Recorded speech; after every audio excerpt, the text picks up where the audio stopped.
Alaykum hammaga. Hozir bitta video ko'rib qoldim. O'shani sizlar bilan bo'lishmoqchiman.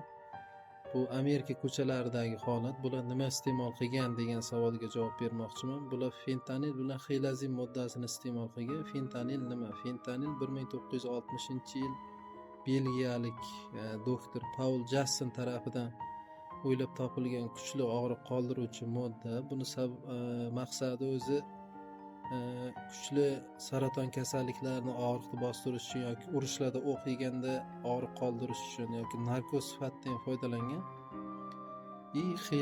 Xilazin hozirgacha hayvonlarda kuchli uxlatuvchi dori vositasi hisoblanadi. Bu odamlar uchun ishlab chiqarilmagan, bu hayvonlar uchun ishlab chiqarilgan narsa.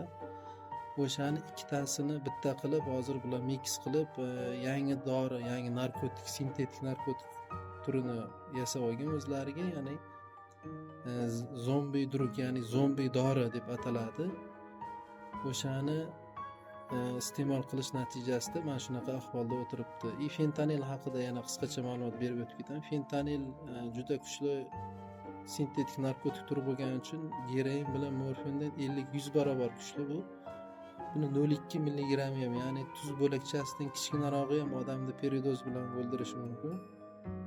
Hozir qora bozorlarda yana fentanilni o'sha geroinga yoki metamfetaminga aralashtirib sotish holatlari ham bo'lyapti. Video foydali bo'lgan bo'lsa hammaga rahmat.